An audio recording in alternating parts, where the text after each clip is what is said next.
Hey guys, Felicia here. Before we start the show, I want you to do me a quick favor. Can you hit that like button? Can you hit that subscribe button? Can you leave me a written review? If you've been listening to this show, you love this show. If you've had a coaching session with me and you rocking with me and this show has helped you, please let the people know. Please write a review. This helps other people know about the show. Also, go share this with somebody. Don't keep all this goodness to yourself. Because I'm telling you, like even in today's episode, gems are about to be dropped. Don't hoard the gems. Share. The more gems you share, the more gems you'll get. It's the law of the universe. Okay? All right. Now let's start the show.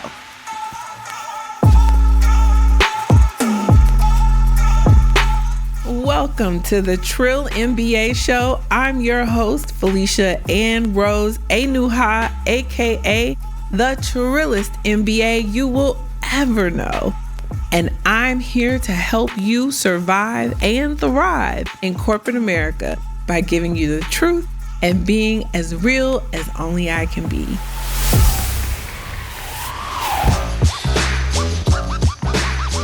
Happy Sunday, guys. Welcome back to the show. Oh my God, if you can't tell in my voice, like I am so geeked and excited because I have a very special guest on the show today.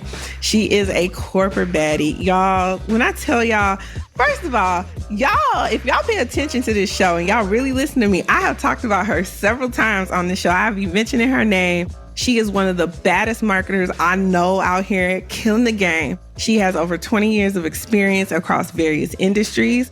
Breana Jones is an accomplished brand strategist and marketing professional whose career is a story in 3 chapters, baby. Listen, first, she worked on maintaining brands. Second, she worked on repairing brands. And third, she worked on building brands. She is a brand guru, okay?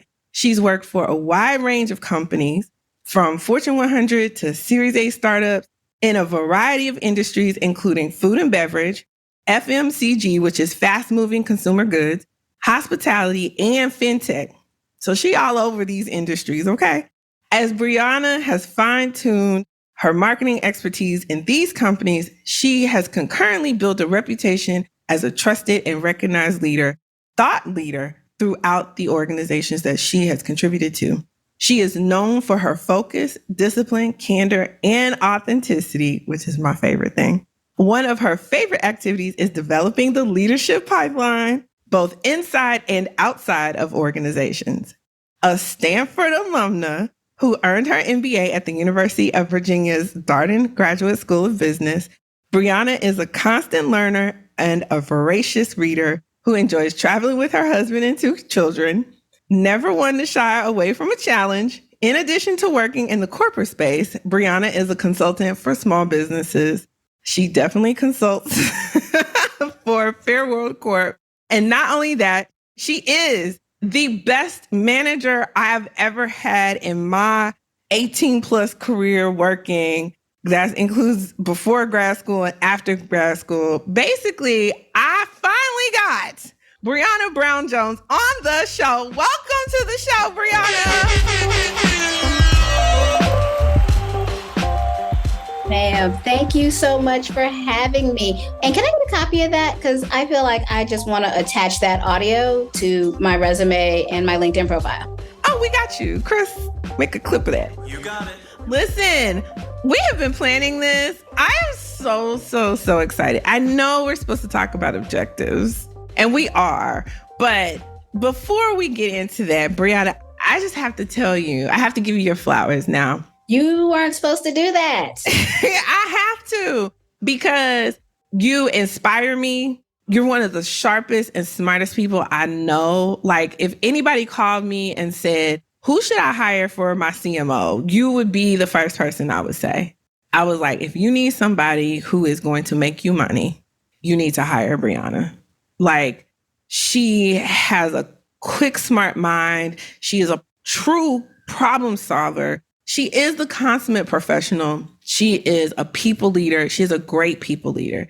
And it's so funny because, when we worked together, you were coaching me on being a people leader. And I'm going to tell you right now, I learned more about people leadership in the year and a half, or almost 2 years we worked together. Yeah. Than I had learned in the previous 15 years of my career, managing teams and managing cross-functional teams. And the best thing I learned from you, and this is something that's important when you think about setting objectives for your team or helping your team set objectives, is that you have to manage people where they are, and not necessarily from a perspective of the type of manager you want to be for people. You have to meet them where they are. That's the biggest lesson I've learned that I will carry with me throughout the rest of my time working, be it in corporations or organizations or doing my own thing. I don't know. We taking life one day at a time. And so my first question to you is, when you think about your career, how have you evolved your thought process around setting objectives? One of the things that we always talk about, my favorite word, well, one of my favorite words, right, is why. And it's, why am I setting this objective? And I think I've finally gotten to a point in my career where I realized the importance of setting the objectives. So earlier on in my career, it was one of those things where it's that time of year, I just got to get something down on paper. Doesn't really matter. Actually, many times I got frustrated because I would think and say to my manager even, you know what you want me to do. You know what is required to get this promotion. Why don't you just tell me where I need to be? And then after several cycles of just not understanding, not hitting the objectives, or busting my butt to hit an objective and then still not getting what I needed out of it, I realized I needed to take the leadership. And rather than looking at an objective of something I had to do, it's something that I needed to do. Right. And so who better to guide that process than me? Yeah. So that was that thought process is what really changed it. Yeah. And that's another thing I learned from you, because we were working in an environment with high levels of ambiguity, right? Like there was a lot of change. And this is most organizations though, right? Like it's not anything particularly specific to where we worked, but when you have a lot of change and you have new leadership and new strategy and new this and new that, it can kind of be hard to navigate. And one thing I think you drove for me was, continuing to drive for clarity in that way. And I want you to talk about some of a little bit of the ups and downs. And this includes like where we worked, but like in your career of balancing as a people leader, your individual goals and the company goals, and then how you led objective setting. It's a process. It's an evolution. So when I was early in my career, I did not think of myself as a leader. I thought of myself as a manager. And again, I think that is something I tell people. There are 3 types of people in the workplace. There are managers, there are visionaries, and there are leaders. And they are 3 very different skill sets. Mm-hmm. And so early on, when I was just managing projects or even managing people, I was looking to my manager to set the tone. I was looking to senior leadership to set the tone. I had that belief that they knew more about things than I did, so I should follow their direction. At some point, I realized they didn't always. Because I'm going to put you all onto a little secret. Your manager hates writing your objectives as much as you hate writing your objective. Yes. It was the bane of the hardest part about being a people manager is the people and making sure that you are guiding them and helping them. And so, it was beneficial when I took that leadership role because, one, I was able to get out what I needed, but then I started to notice that my supervisors appreciated that initiative as well. They appreciated that I was showing leadership by taking it on. And of course, it gave me the ability to massage and manage and do what I needed to do for me. And because I knew what the objectives were for the company, it was easy for me to align them so that I was getting the why in addition to the what. Right. And so one thing I want people to take away is that objectives aren't just these tasks that you have to do. Like you mentioned, like we all hate writing this stuff. Sometimes it seems like it's a check the box kind of exercise. But I think what I've learned from you is that your objective should align to the broader company goals, and that you as an individual contributor or even as a manager, you should take some ownership and some leadership in making sure that you're contributing to those goals, and then making sure those goals are aligning to what the organization is trying to do.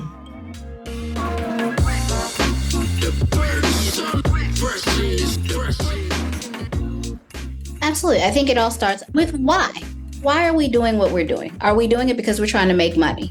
Are we doing it because we're trying to build a brand? Why are we making these choices? Mm-hmm. That should drive your what.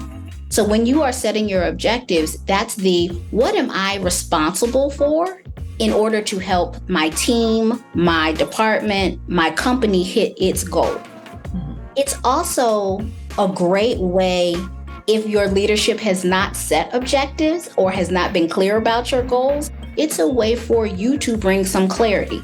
So when you have already gotten your objectives signed off on and people are happy, yet here comes a totally different assignment, you can say, okay, if I have the capacity, I'm happy to add to this. If I don't, what do you want me to take off? Because again, one of the scariest words in corporate America is why.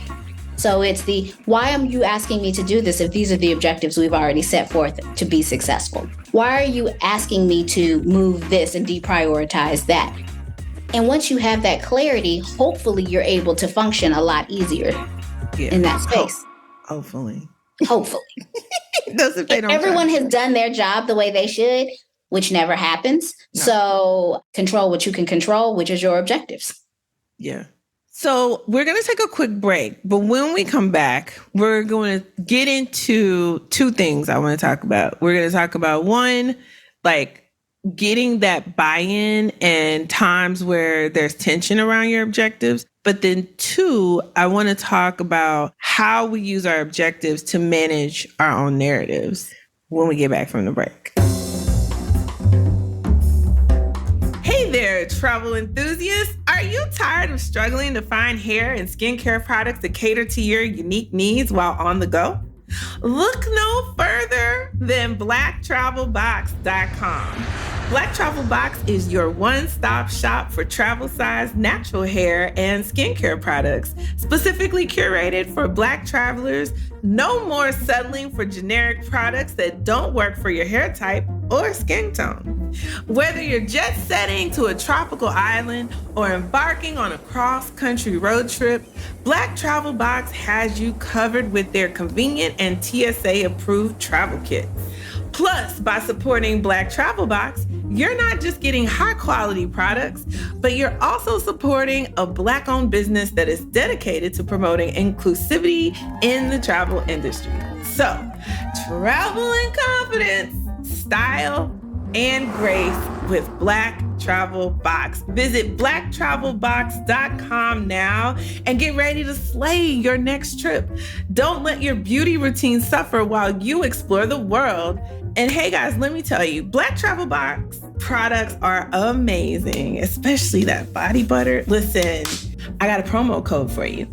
Use the code JETSET. That's JETSET, all caps, JETSET. And you can get a discount from Black Travel Box because of who? The Trillis MBA. Happy travels, beautiful people. Now, let's get back to the show. Hey guys, we are back. If you don't have your Black Travel Box stuff, I don't know what you're waiting on, girl. Come on now. Let's support Black businesses and be all lotioned up and ready on our vacation, okay? And TSA won't take your stuff. We are back with Breana Jones, a marketing executive extraordinaire. I'm waiting for you, Breana, to get the CMO title. That's all I'm saying. I'm just going to put that out there. Okay. I know you may think, why would I do that? Because you're a badass and you should. And then you can hire me. There's always, set that objective, Felicia. That's what you learn. That's what I'm talking about. Listen, I had the best time working with you. Why? Because you made space for me to be myself. And I think you did that for everybody on the team. That paid attention and would allow you to. But you definitely gave a freedom to, in our one-on-ones for me to express myself in very, very authentic ways. And I've never had that. I never had the safe space that you created in companies. I think we keep talking about psychological safety, but the truth is companies aren't safe, just in general. No. That's not what they're designed for. And so when you have a manager that does carve out space for you to be frustrated, for you to, express your fear or express where you're failing, and then to have a safe space to receive like real honest feedback, which is a beautiful gift when you get it and you receive it, then you can grow and you can learn. And that is something. And I always knew that you cared about the people, even when the people got on your nerves. And I know there were times I got on your nerves because you would tell me something and it was like I didn't understand. And I didn't. And you have to tell me again and a couple more times. And then one day I woke up and was like, oh, that's what you meant. That's okay. So to tie that into today's word, how did that safety, how did that space allow you to create your objectives? I think because I knew what the real was, what was going on with the business, it allowed me to clarify and focus better and faster so that I was working on things or spending time or have my team spend time on things that actually matter to the business that or seem like they might matter, and it helped me understand the culture I was working in. And so it helped me get points on the board that would actually mean something in the organization instead of just making up some shit and hoping for the best. So that was very helpful because you were very transparent with us about, what you knew, which is something I find a lot of managers are afraid to do. I think it's scary to pass information down, but then it's like we can't read your mind. So how do you expect people to know what they should be working on when you haven't communicated what the organization wants or what the organization is thinking? Well, I think that's another secret I'm going to share with everyone is a lot of managers out there don't know what the business needs. So they've been given their objectives. They think about who does what on their team, and then they are parsing it out that way, as opposed to really taking the time to think and say, okay, I know the organization has said, here's what we are working on. If you are the leader, your job is to interpret that and to say, okay, this is what this means. Here's how we can truly impact it. Because again, the CEO can't tell you how the marketing team should be executing on these things. Even if that CEO was a marketer, that CEO was probably a marketer 20 years ago, which means the tactics have changed. The whys have changed. The congregants used to be called target audience. They've changed. So all of that is a nice suggestion. Your manager's job is to help you set objectives that are really going to do two things. One, help the organization move the needle, because ultimately you are there to make money for the company. Right. And two, hopefully you set the objective such that it positions you to the point that the organization recognizes your talent, because hopefully you wouldn't have created objectives that did not put you in the best light. Right. Have you seen somebody do that? I've never seen anybody do that. Create objectives that didn't put them in the best light? Yeah. Oh, absolutely I have. Because it's because they did what they thought the organization wanted. So it's this is what the organization should want, or this is what I think the organization needs. The organization didn't ask you for that. And that's not your skill set. So we can have a conversation, but as you know, I, as a leader, like to offer suggestions. You make decisions. So I can tell you, here's what we need to do. Here are the objectives. Here's what I'm going to accomplish. Here's how I see you fitting in. How do you see you fitting in? You can tell me. I'm going to say, maybe pump your brakes. Think about that. That's not your strength. Or, hey, we can get you there. That should be a stretch objective, but not the one that you are tying your compensation to. But if you choose to make that decision because you either don't trust me or overthink your abilities, then let the chips fall where they may. Okay, so see, this is what I love about you, because when you have a manager like Breana, pay attention, because it sounded very, I want to say sweet, sugary. It felt good. And I like sweets and sugar. So that's why it feels good to me. But the truth of let me interpret. Because see, we're getting Oh, are you going to speak professional. Breana for everybody? This is professional Breana. What she says was, fuck around and find out. Like, I'm telling you what you should do. I know what I know, and you should trust that. But if you don't, then fuck around and find out. And that's what's going to happen to you. And then she'll come back and she'll be like, well, I did mention. I made a suggestion. Which is, I made told a decision. You. Right. Brena's like E.F. Hutton. When she makes a suggestion, you should listen. That's all I'm saying. Because if you do what she tells you to do, you're going to be well, you're going to make money. Now, when you don't listen, though, I mean, good luck to you. And unfortunately, this person who did not listen was removed from the company because that person had an idea of what they wanted things to be, which we all have ideas of where we want to be and what things should be. It's easier to move that needle the higher you go. The reality of it is, if you are entry level or middle manager, you barely get to affect your change, let alone the organization's change. So why don't you, again, realize what that chessboard looks like and realize how to maximize your position? Oh my God. Listen, nuggets drop. This is why I want you on the show, because there's never a time where I don't talk to you that I don't learn something. Even if we talking and shooting the shit and talking about stupid shows on TV or what book you reading this week or what trip you went on and the shenanigans on that trip, I still learn something from you.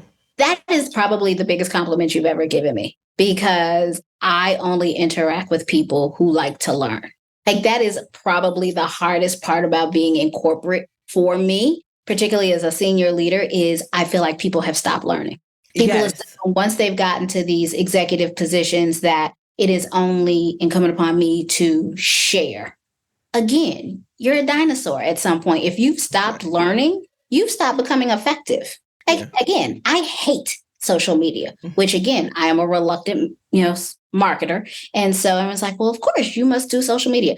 I don't even like doing my own personal social media, but I recognize that it is there. So I need to lean on my pipeline. Right. Because I can tell you what my objectives are. Right. Here's what I'm trying to do. Here's who I'm trying to reach. And I need that person to say to me, oh, okay, here's the best way we can do it. And together we can create the best plan. Yeah. But if I'm out there trying to do things the way I did long time ago. Right. The algorithms have changed. The algorithms have completely changed. Actually, when I started, there were no algorithms. So, yeah. Same friend.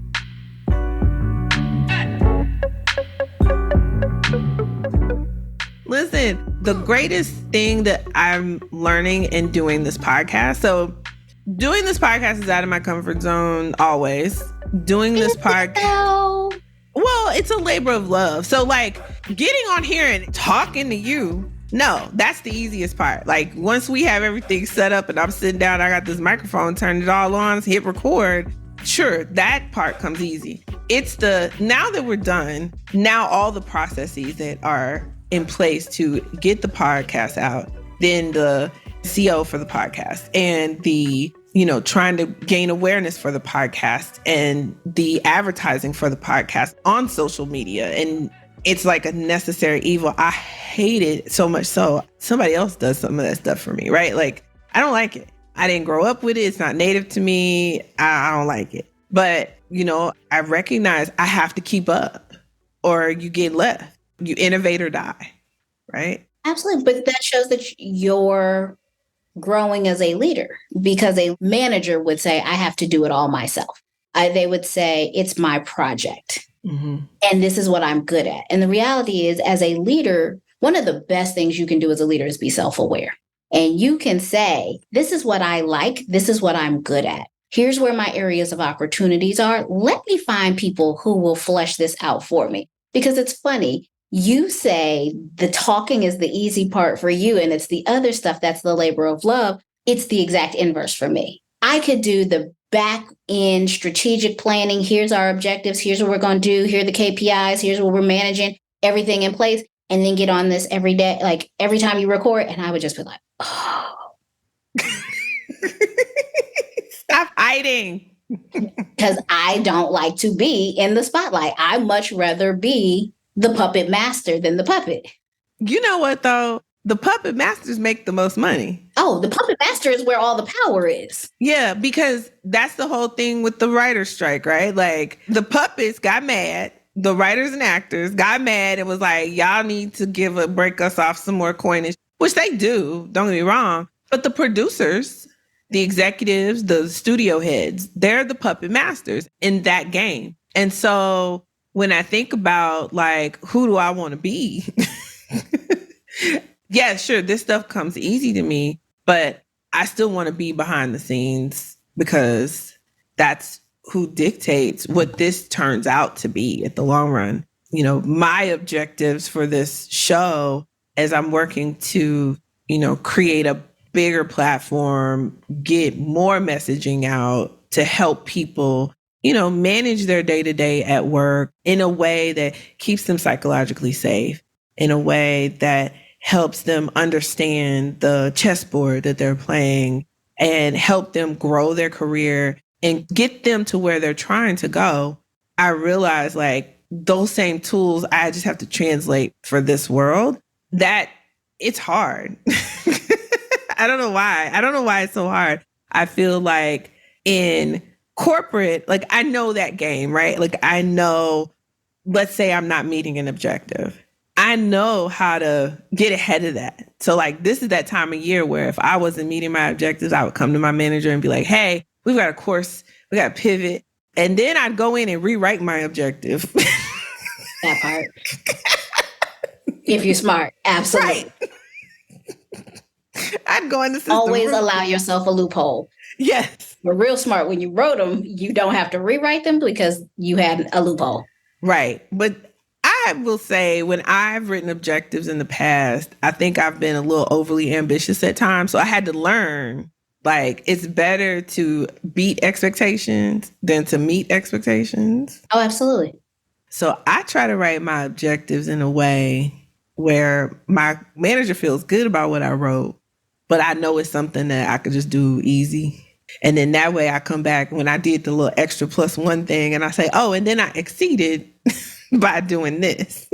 Do you do that when you write objectives? Or do you notice your people doing that when you've managed people? Like the smart ones. Under promise and over deliver, like, all day. And even as a manager, I know when you're under promising. And if you are really under promising, then I'm going to push you. Okay. But I think it's the reality. You should have 3 types of goals. You should have the ones that you can easily attain. So again, that's got that one out the way. It's the realistic one that you're like, oh, okay, this is my 9 to 5. This is what I should be doing. This is how I am contributing to the overall team. And then there's the one that you're like, when you knock that out the park, people take notice. Yeah. Now, the problem is you don't want to have too many of those because then you're setting yourself up for failure. You're also setting yourself up for that to become your new job. And unless you're talking about being promoted with a salary increase, what you've just done is invite the organization to add more to your plate for free. Yeah. Which is not a bad thing all the time, but be mindful and make sure that you are the one controlling it rather than the organization. Right. Have you ever left the organization and they hired 2 or 3 people in your place? Every time. That's a damn shame. Well, and I think I see that as a credit to me because there have been organizations where they didn't even need me. But when I came in, I grew it. I showed them how they should be thinking about marketing because the reality of it is people discount marketing all the time. Mm-hmm. And by the time I leave, people are thinking less about marketing as graphics and more about, oh, how do we get this money? So I need somebody to do the strategy. Oh, but then I need somebody who can execute the strategy. And then I need someone who can analyze it. And very rarely do you have that all in one person. Rarely. Particularly if you don't want to pay that person. Exactly. And that's a shame.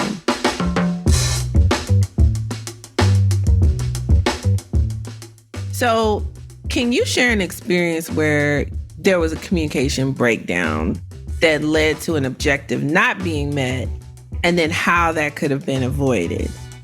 And it could be somebody that works for you, or it might be a situation where you experienced when you were more junior. Because I can't see this happening to you now.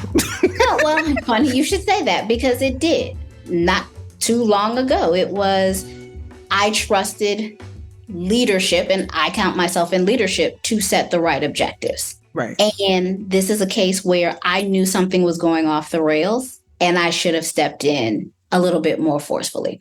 But rather than doing that, I didn't want to rock the boat. Again, sometimes we say, I don't always want to be that person. Right. And so I said, okay, I'm going to trust the organization. I hadn't been there that long. I said, you know better than I do. So I trust that. And so I created the team's objectives based on what I thought the organization's objectives were. What I did not do was pivot. When I realized that the organization had set the wrong objectives, I should have reset the team's objectives. And I didn't. And what happened was we ended up spinning our wheels. Right. And it was an epic failure, in my opinion, because the organization didn't get what they needed, but my team didn't get what they needed either. So if the organization hadn't gotten what they needed, but the team members had gotten it, I wouldn't have considered it an epic failure, because the organization didn't do what it should have done to set that tone, that precedent. But because the team was so busy spinning their wheels on other things, they didn't get what they needed either. And so that's where I failed as a leader. In that instance, I was a manager and not a leader. And I had to remain true and say, okay, I recognize my goal, who I am authentically, is a leader. So when I see something wrong, I got to call it out, or I at least have to put things in play in the background to help us achieve that goal. So just know, in that instance, you ran so that I could fly. Thank you. You actually were not the person I was talking about. No. I'm saying you learned that lesson. Oh, yes. You know what I'm saying? So that I could not fly. We could learn from you, and we could not do that. And we can go forth and be great. That's what I was saying. Always have a plan D. Yes. And I learned that from you too. Have several. Listen, be ready. Here's the thing, and I want to pull out that we've been not hinting at per se, but it's coming up.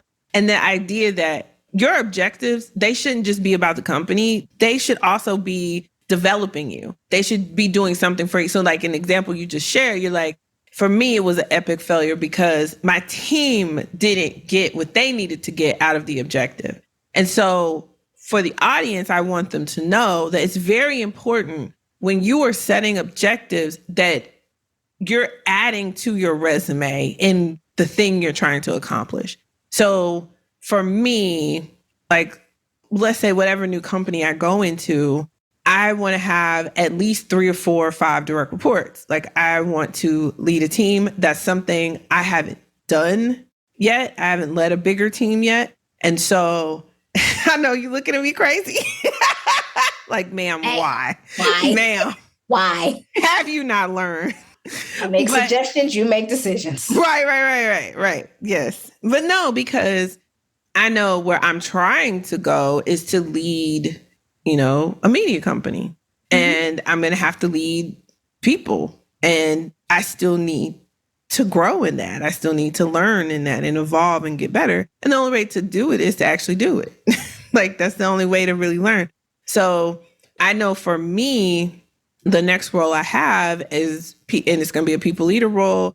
And then I'm going to have objectives around people leadership because I want to grow in that area in my career. And then also I want to be able to put that on my resume as a skill that I've, gathered and mastered. And so your objective should be always in the form of what's in it for you and the company. Absolutely. It's a relationship. So you have to think about, what do I want out of this? And again, thinking back when I was very early in my career, I wanted a really good paycheck and I wanted a title. And I wanted some responsibilities where I could grow, but I wanted them in tandem with my title and my high pay. Yes. Right?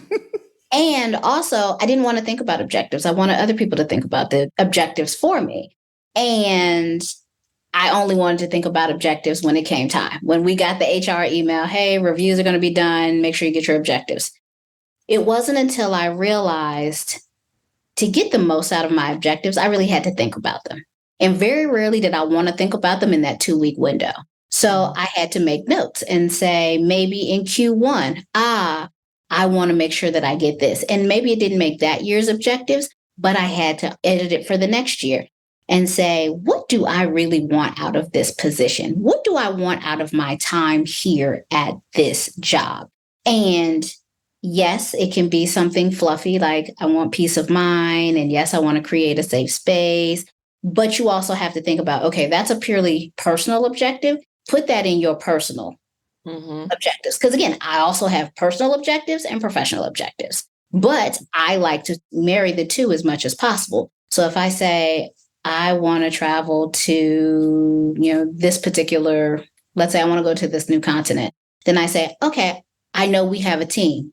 I want to work closer with that team. Right. I want to learn with that team.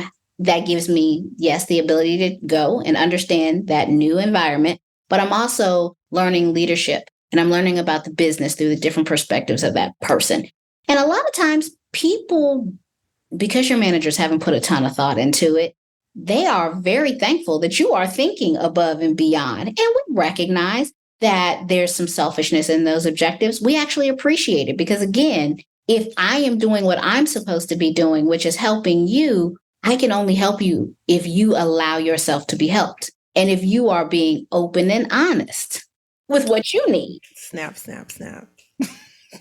But I will say, if you are working for and with people who you don't feel you can have open conversations with and safely tell them what you need, and I know it's easier said than done, but you need to find a new space because they're not going to change. You telling them that they are an unsafe space is not going to make it safer. No, because I think even you can tell somebody they're unsafe, but how much of that is you and how much of that is them?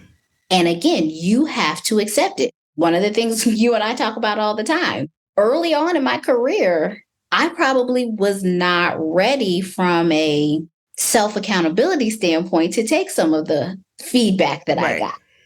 And it definitely set a tone.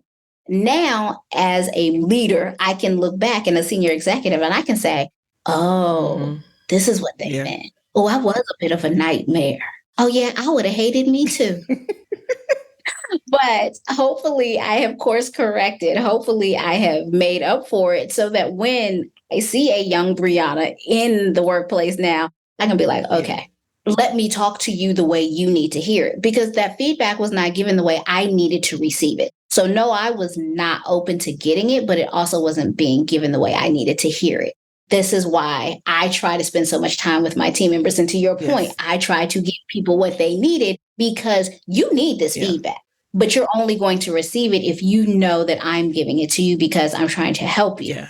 And that is the crux of, I try to tell people, and it's something you told me too, like trust no one, right? Like I tell people, you go to work, like everyone, trust no one. Like everyone, trust no one.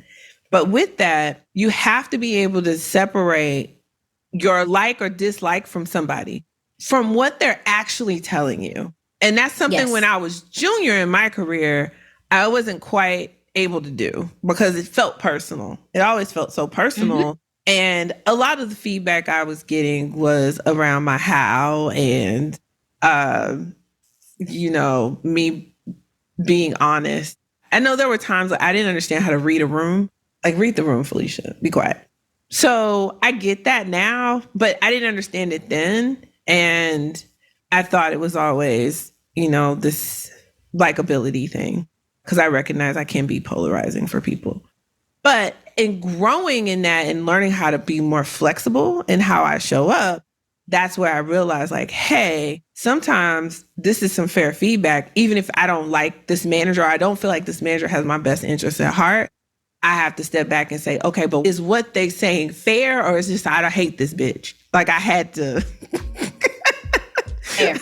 I'd take a step back and be like, okay, so I could see where that part might be true. Now, I don't like some of this other shit, but that I can work on. And part of that is then, again, in the sense of setting objectives, having real conversations and not just when your manager wants to have them. So I don't know if this works for everyone, but for me, I like to catch people off their guard. So I'm going to ask you, so what do you think I could do better? How do you think that went? So how is that tying into our objectives? So what would you do? How would you have done it differently? Because again, I think a lot of times people just say stuff. They follow their script and they're like, I've been told, because a lot of times, again, my boss has told me that Felicia is out of control and I need to rein Felicia in. But because I'm scared of my boss, I haven't said, boss, well, what exactly are we reining in? And why are we reining it in? And I haven't done for clarity. So when I tell you this, it's just, I'm putting this on. The scariest thing for me as a manager is when you say to me, well, tell me more. So rather than waiting for them to tell you what they are following their script, ask them. That's how you get your most authentic feedback. That's how you really understand how they feel about you, because you've caught them in a casual moment. You're catching them over lunch or you're catching them over coffee. And hell no, you don't want to have lunch with that person. But you know what? It hits your personal objective of truly understanding where you fit in, because it is in those conversations that you will learn how the organization really feels about you. You will find out that there was a meeting where they talked about talent and you weren't included. You'll hear about the activities that the star went on and you weren't even considered. You will learn about those because no one's going to tell you that in their one-on-one. It's where they've felt comfortable. So again, you should always be on your guard because the rest of the company isn't. Oh, ding, ding, ding, ding. Listen, we're going to take a quick break. But when we get back, we are going to continue this conversation about objectives and how to adjust your objectives based on feedback, and how often you think that teams should reassess their objectives and what things to be looking out for throughout the year so that you're not caught slipping, i.e. you don't meet your expectations when it's come time for your review. So we're going to talk all about that and find out Breana's most important thing when we get back from the break. Hey guys, Felicia here. If you're listening to this and not watching it, then that means you're not a part of our Patreon, because guess what? All the episodes that we are doing, we are actually recording video. You can see us. You can see all these facial expressions I'm making because they do be crazy and entertaining. So if you haven't joined our Patreon and you love this show and you want to support us, please, please, please become a Patreon member. Not only do you get to see video, you also get exclusive tools and tactics that we are working on. We got worksheets. We got Michael Pittman's worksheet on your work style guide, which comes in clutch when you're working with people and you're bumping heads. I wish I had had that tool some time ago, but I'm telling you, it's worth it now. There's also how to build your network internally. We've got a guide for you there. And we're going to continue to create these tools for you to help guide your career based on the shows that we're producing. So adding value in the Patreon, guys. We are working to build a robust Patreon. So if you want to continue to support the show in that way, thank you for all the Patreons that have already joined. And please join us. I appreciate y'all. Now, let's wrap up the show.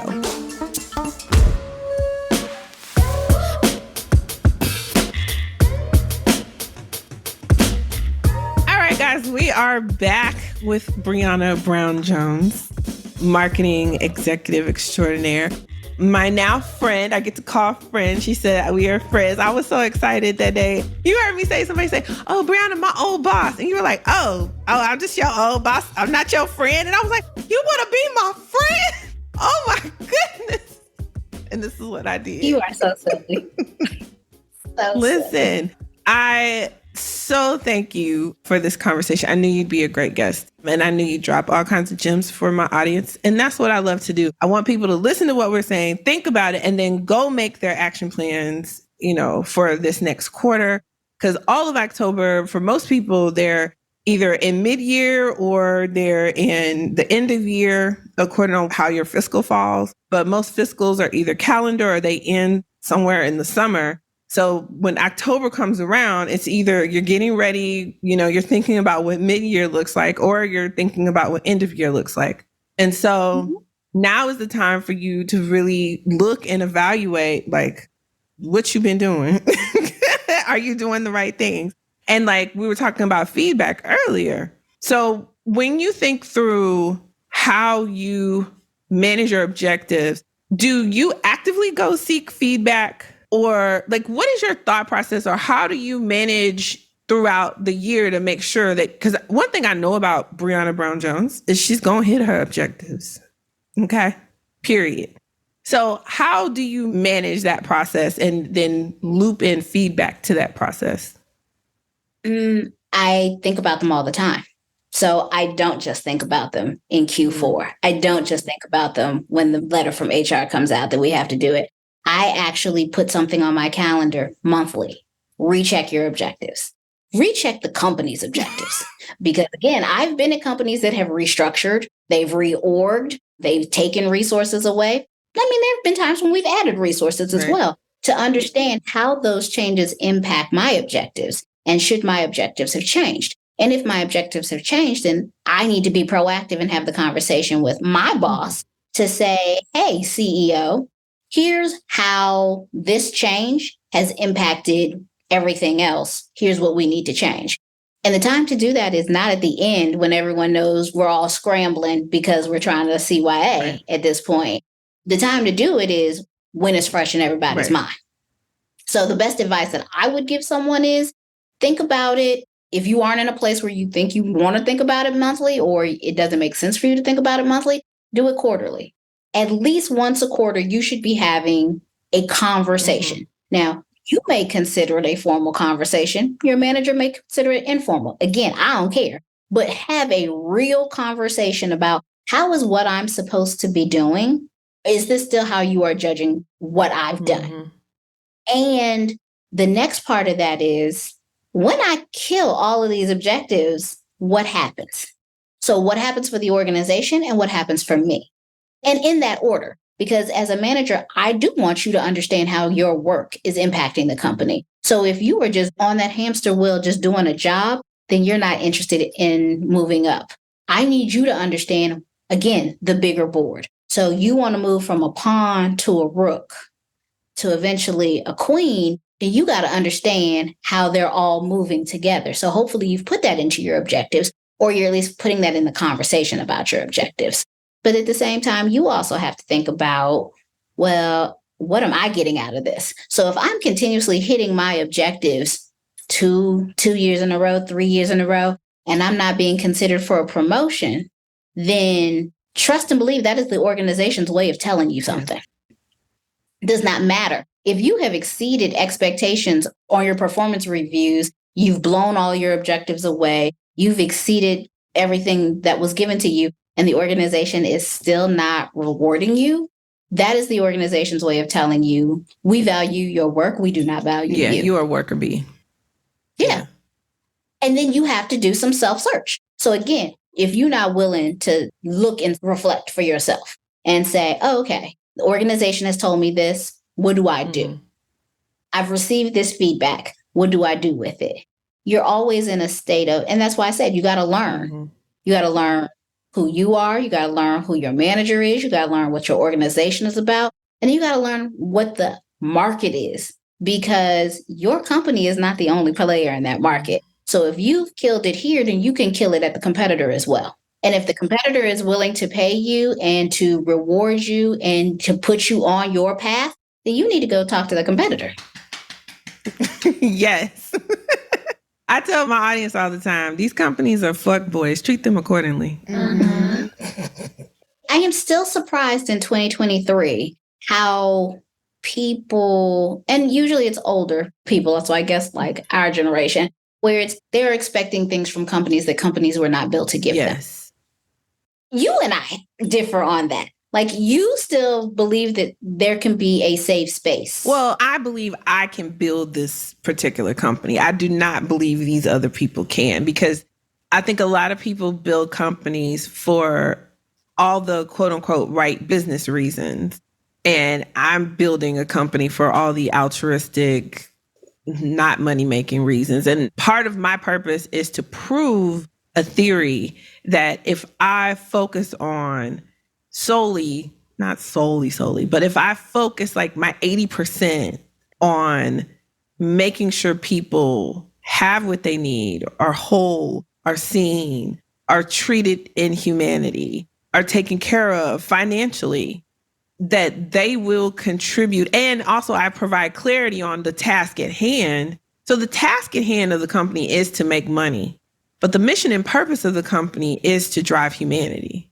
And so if I drive humanity within and we mirror that, I'm going to beat any market expectations. I'm going to beat revenue goals. I truly believe that if a lot of these companies, they make a lot of money, so they think, oh, we're doing good, we make a lot of money. I think they could make even more money if they actually treated people with humanity.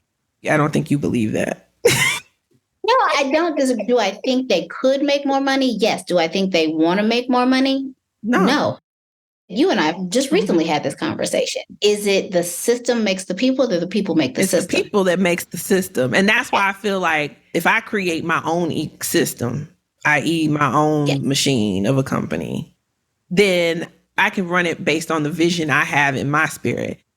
And listen, I'm about to talk about Tyler Perry, but understand, like if Tyler Perry called me and said, hey, Felicia, come work for me, I am. So let's be very clear. Tyler, please call Felicia. But I have been critical of Tyler Perry's work. I've been critical of some of the things he said recently, but I realized, hey, he created a system. He created a system for himself. It's very profitable. He knows his audience, and he has hired lots and lots of diverse people. Some people would not have jobs if it were not for Tyler Perry. You cannot deny that. Point blank, period. The man has done a lot and has created a lot and has created an own economy in Atlanta for people who, if they came out to Hollywood, wouldn't have a chance, wouldn't even be looked at or considered, you know, for as critical as some of us can be of the content that he creates. His audience loves it. And he created jobs, and people who've worked for him have said great things about him. Although there's been some people who've worked for him who've said not so great things about it, right? Like, I think that's par for the course. But I am going to try to, Tyler Perry did it. You can say, I guess Puff Daddy has done it. Hell, even Beyonce with Parkwood. And I hear she paid people real good. So, there's ways for us to create places where like-minded people can come together, do dope shit, make a lot of money. And I believe I can create another space for us in that. And I love that. I love that for you. I do. I truly do. I absolutely love that for you. I think I've been in corporate America long, not that I've become jaded, because the reality is I have a love-hate relationship with corporate America. I step away every so often and I say, oh, I need a break. And then my family says, please go back, because you are running our family like you are running your teams. So like my family knows we do performance reviews. Right. I had my daughter sign a contract. Some people have allowances. My baby had a contract, but she also gets paid with a bonus structure for final exams. Yeah. So it's fair. But they are like, no, you need to go back to work because this ain't corporate America. But I think at my big age, I used to say I wanted to work for a company that was visible. Again, that goes back to, particularly in marketing, there's something to, I want to see my products out there. I want to see the commercials. I fall into the sexy side of marketing just like everybody else does. At this point, I have a set of values, and here are my non-negotiables. Here's the thing. Do I watch Tyler Perry movies? No, I'm not his audience. I'm not his congregation. But I appreciate what he has done. And so while I don't necessarily care for the tactics that have come out, I do absolutely value the why behind it. And I can get behind a why. And we can disagree on the how it's going to come to fruition.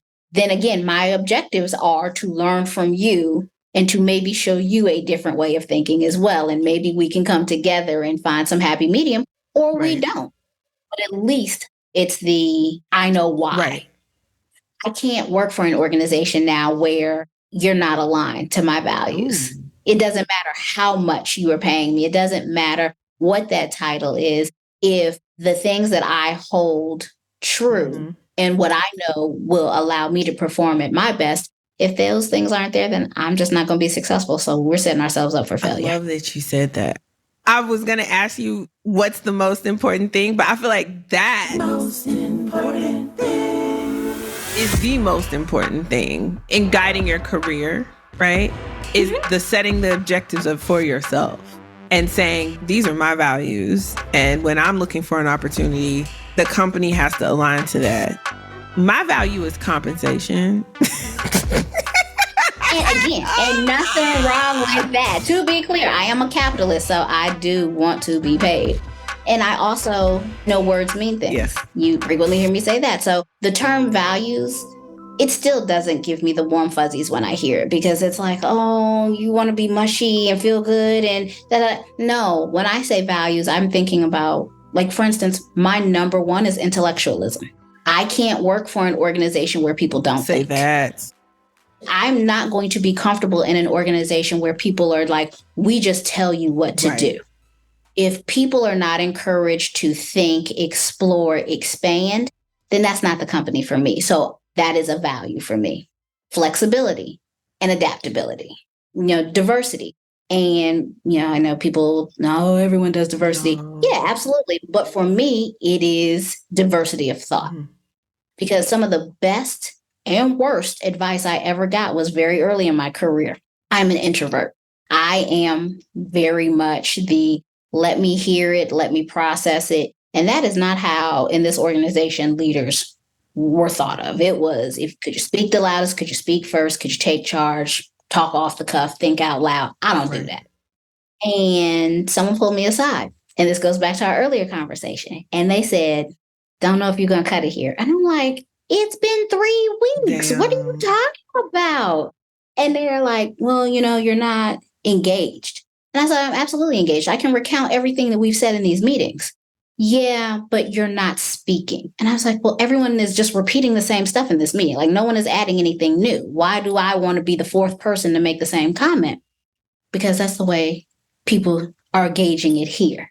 And so the advice was, because I said, I'm an introvert. This is how I process it. They said, look, you want to be successful here, you better learn how to play an extrovert at work. And I say that is both the best and the worst advice I've ever gotten. It was the best because I realized I assumed I could be comfortable at work, and I should not have made that assumption. I should have understood what it took to be successful there. And I should have said either it wasn't going to work, I'm going to be who I am, or I'm going to have to figure this out. But it was also the best because it did force me to jump out of my comfort zone. And yes, I am still very much an introvert to my heart. Like, every day I decompress. But it made me a better person, definitely a better leader, because I now look to others and I have to manage them because I don't feel like I was managed. I also want to say that was 20 plus years ago, because if you told somebody that today, they would cancel. They will definitely send you to HR and say, you're not being inclusive of my work style. Exactly. Although I don't know if that's for everybody. I'll tell you why. So I feel like, and I'm probably going to get in trouble for this, I don't even care anymore. Like, I feel like for white women in particular, white women can go and they can say, you need to adapt to my work style and how I show up and blah, blah, blah. I don't know if Black women are able to do that, or any women of color are really able to do that now. Like, I feel like it will be spun on us in a way. Like, I still don't feel like you could go and just say, like, I'm introverted. And what that means is I'm an internal processor. And so what you'll see from me is this. I mean, some people might respect that, but I think in particular organizations where the expectation is you're on and you talk off the cuff, or, you have to be good at extemporaneous speaking here. You need to be able to think quickly on your feet here and basically just run your mouth and blow smoke. I think in those types of organizations, I still don't think there's an allowance made for us. And maybe I'm wrong. I'm going to say something real controversial here. So this will be one of those nuggets, and I may want you to take this out. I agree with you. I think it is difficult for women of color to command that. The hardest person for that to happen with, though, is a white man, because I feel like they are expected to be that alpha. They are expected to be that person setting the tone. So I have actually worked for a director, one of the best directors I worked for in terms of his intelligence. He was terrible because he was an introvert. Mm-hmm. And they walked all over this man. And we worked well together because I could be his angry interpreter. So I could say the stuff that he wanted to say because someone had told me, you need to learn how to be an extrovert. So I could say, and I could pipe up. And, thankfully, he knew he wasn't long for the organization, but I could see now how that could have put me at odds with him.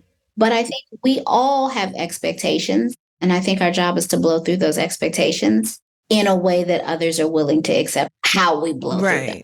I think you really stifle people. And I tell people all the time, the introverts are the smartest ones because they're the ones that's paying the most attention.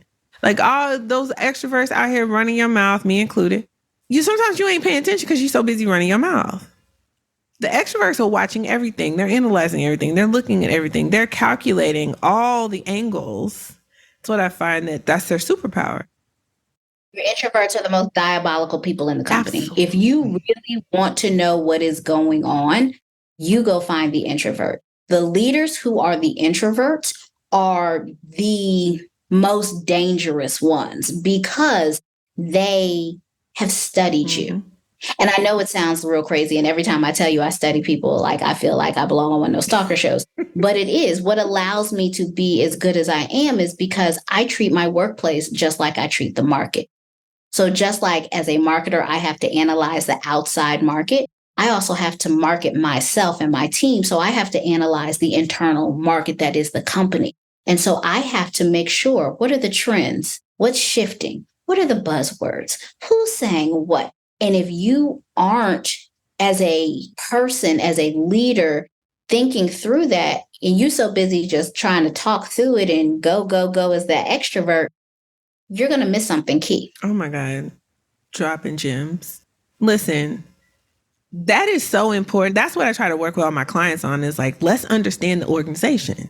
Like, not only do you need to understand how the business works, how the business makes money, even if you're in PR or HR or some type of operations where you're just focused on making the widget for the company, you need to understand how do they sell it, who they sell it to. How does that work? Is what you're making over here in operations, is that what the customers really want? And are you getting all that information? Do you see the big picture? Like, that's so freaking important because that helps you build out your plan on how you're going to make those moves from pawn to queen, right? Like, there are 3 questions that everybody needs to be able to answer, particularly coming back to the topic of objectives. 1, what's the company? What are our objectives? What are we really trying to do in this time frame? So if it's this fiscal year, it's this calendar year, it's this quarter, what are we trying to do? How are we going to do that? And don't tell me like real fluffy language, like how we're going, like, no, real talk. Like, how are we going to do it? So are you adding people? Are you giving us more money? Are we acquiring something? If I don't understand how, then that means you probably don't understand how, which means this isn't real. So let's move on to the next objective. And then the third question is, how is what you are working on directly impacting that objective? Because if you as a cog in the machine cannot say, I am doing these 3 tasks, this allows us to drive engagement, which will then equal an additional $6 million in revenue. You need to be able to articulate that, one, as an internal person to advocate for yourself and the value that you bring. But again, also when you are thinking about making that next move, you got to put that on your resume because your resume is now less about what you did, but why you did it and what was the impact on the organization. It ain't about how it impacted you. How did you make that organization better than you found it? On that note, Breana, thank you for being here today. No, thank you for having me. This is the most fun I've had. And I have to say, I am so proud of you. Thanks. No, really, you gave me my flowers. I'm going to give you yours. Like, this is what you were supposed to be doing. You absolutely were a gem to work with in corporate, but that's not where you belong. You belong here. You belong in a helping environment. You have a story to share, and you have a way of communicating with people about your story and aligning to theirs to help bring them along. And there needs to be more of you out there than there are of me. And so I thank you for what you are doing. I wish I had a podcast like Trill NBA. No, really. Like, I mean, when I was I thought you were saying you want to be on a podcast. I was like, you want a podcast? I mean, yeah, that's another story. Put a pin in it. But had I had this when I was younger in my career, I think it absolutely would have been a resource to help me. So I hope your listeners really can appreciate the gem that they have. Thanks, Breana, because every other week I be threatening to quit. Yes, me too. Very similar to when we worked together. I was always thrown. I was like, Breana, I think this is my last week here. But listen, we're going to go from the show. So I'm going to end the show, but we're going to record a special clip from the Patreon because I want you to talk about how it was me working. Like, I want you to talk about me as an employee, but that's going to be especially for the Patreon. Okay. So guys, we're going to wrap up now. So you know the drill. If you need some help or advice about a specific situation, then go to trillandba.com/coaching to schedule a 45-minute consultation with me to strategize and walk through your specific work situation. In addition, you can always email us at ask@trillandba.com with your questions or concerns. We're happy to connect you to people. We're happy to connect you to Breana if it makes sense. But listen, this woman is very busy. She is a very senior level executive.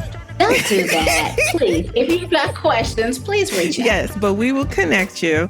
So again, that's trillandba.com/coaching to schedule a 45-minute consult with me, and ask@trillandba.com to submit your questions or concerns. Breana, how can the people connect with you though? Best way is probably on LinkedIn. So I am there as Breana Brown Jones. Send me a message. I told you how I feel about social media, so I'm not there nearly as much as I should. So if I don't respond immediately, I absolutely will. We will link Breana's LinkedIn to our show notes. She is a resource. She is also in the market. So if you want the best boss you could ever have working at your organization, and you know that your organization needs a brand guru, strategist, marketing strategist, executive, CMO, that level, okay, people, you definitely want to snap her up. But she won't be on this market long. I've seen it myself a couple times now. She thinks she's getting a break, but... And if you are not looking for a CMO, you are simply looking for someone to bounce an idea off of, or you are looking for a consultant, we can talk as well. You have your consultancy. I do have a consultancy, Dewey 378, just, again, starting out, making it official. But it is important. It is important that we all have resources. I had those people for me, and I want to be that person for others. I love that. And this is why you're a real one, and I appreciate you. So, hey guys, until next week, keep it Trill. The Trill NBA Show is a Fair World Corp LLC production. Executive produced by Felicia and Rose Inuha. Sound design and editing by Chris Mann with Podshaper. Theme music is Kick Push by Brian Little. Keep it Trill every day, y'all.